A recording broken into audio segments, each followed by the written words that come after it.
حضرت عبداللہ بن مبارک رحمۃ اللہ تعالی علیہ ان کے سینکڑوں شاگرد تھے. ایک شاگرد کے انتقال کا وقت آیا تو گھر گئے ملنے.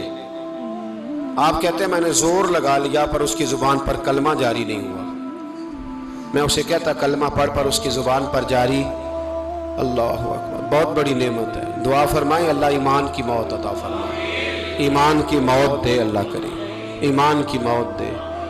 ایسے بھی لوگ دیکھے ہیں، مسجد نبوی ہے، رسول اللہ کا شہر ہے، سر سجدے میں ہے، روح پرواز کر گئی. روح پر کتنا نصیبوں والا ہے، کتنا نصیبوں والا ہے کہ مسجد نبوی میں سر سجدے میں رکھا ہے اور اللہ تبارک و تعالیٰ نے محبوب کے قدموں میں موت عطا فرمائی. تو حضرت عبداللہ بن مبارک کہتے ہیں میں نے اس کو کہا کلمہ پڑھ تو اس کی زبان پہ جاری نہیں ہوتا. میں بار بار کہتا تو وہ منت کرتا، کہتا حضور میں کوشش کرتا ہوں جاری نہیں ہوتا. فرماتے میں پریشان ہو کے اٹھا، ابھی میں دروازے پہ پہنچا تھا اس نے چیخ ماری اور روح پرواز کر گئی.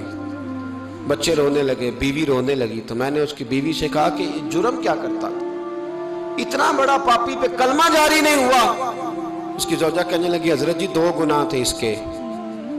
ایک تو یہ شراب کا عادی تھا، روکتی تھی باز نہیں آتا تھا، اور دوسری بات یہ کہ یہ اپنی اماں کا نافرمان تھا.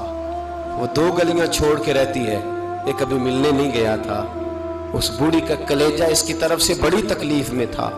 تو حضرت عبداللہ بن مبارک کہنے لگے جا تو بھی دعا کر، اس کی ماں کو بھی کہہ دعا کرے کہ یہاں تو یہ کلمہ نہیں اسے نصیب ہوا، اللہ کرے اللہ آخرت کی منزلیں اس کی بہتر فرما دے. میرے بھائی ایسے گناہ حضرت مالک بن دینار نے توبہ کی. توبہ کی انہوں نے کس طرح؟ فرماتے میں نشے کا عادی تھا، کسی نے مجھے کہا کہ بطور دوائی شراب پی لو تو میں نے پی لی. نشے کا عادی تھا، شراب پیتا تھا. اللہ تعالیٰ نے بڑی منتوں اور کوششوں کے بعد، منتوں کے بعد ایک بیٹی عطا فرمائی. وہ بھی 2.5-3 سال کی ہوئی تو پردہ کر گئی. کہتے میں اس کی قبر پہ بیٹھ کے گھنٹوں روتا.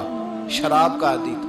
ایک دن سویا تو خواب دیکھتا ہوں کہ میرے پیچھے ایک بڑا سانپ لگ گیا، اور سانپ جب منہ کھولتا ہے تو انگارہ نکلتا ہے. میں پھر دعا کرتا ہوں اللہ ہمیں معاف فرمائے، اللہ ہم سے درگزر. میں کچھ قبرستانوں میں جاتا ہوں تو میں وہاں سانپ بچھو پھرتے ہوئے دیکھتا ہوں اور ڈر آتا ہے کہ ہم یہاں آنے والے ہیں.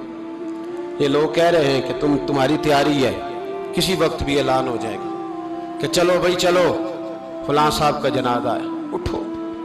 لوگ کہتے ہیں جلدی کرو، اور ایک کونے میں ایک شخص یہ بھی کہتا ہے کہ دیگ بھی رکھ لو مہمان بڑے جمع ہو گئے. اور ایک کونے میں لوگ یہ بھی کہتے ہیں کہ برف ٹھنڈی لے آؤ، لوگوں نے پانی بھی پینا ہے. پہلے اعلان ہوتا ہے کہ فلاں فوت ہو گیا، پھر اعلان ہوتا ہے جنازے کا ٹائم ہو گیا، پھر اعلان ہوتا ہے جنازہ اٹھایا جائے گا، اور پھر بات ختم ہو جاتی ہے. پھر کل من علیہ فان، پھر کوئی نہیں پوچھنے آتا. ختم ہو گئے، قصہ ہی ختم ہو گیا. ان لوگوں کی کہانی مٹ گئی، ختم ہو گئے. بڑے بڑے کج کلا، کوئی پوچھنے والا نہیں. موت کا راج ہے، راج ہے موت کا راج. موت راج کرتی ہے بس، اور کسی کا راج نہیں. وہ راج کرتی ہے، جدھر جاتی ہے اسی کا راج ہے، راج کر رہی ہے. تو حضرت مالک بن دینار کہتے ہیں قبرستان میں نے دیکھا، میں خواب دیکھتا ہوں بڑا اژدہا، اس کے منہ کے اندر آگ میرا پیچھا کر رہا ہے. کہتے میں خواب دیکھ رہا ہوں.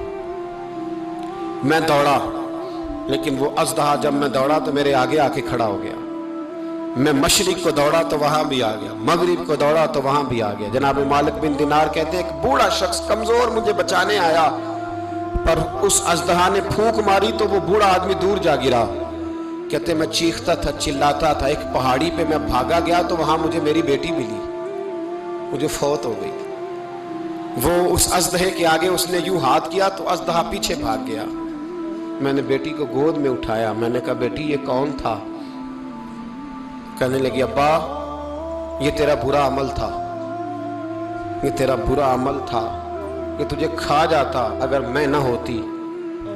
تو کہا یہ بوڑھا جو مجھے بچانے آیا یہ کون تھا؟ کہا یہ تیرا اچھا عمل تھا، پر کمزور بڑا تھا، تھوڑا تھا، یہ تیرے برے عمل کا مقابلہ کرنے کی ہمت نہیں رکھتا تھا.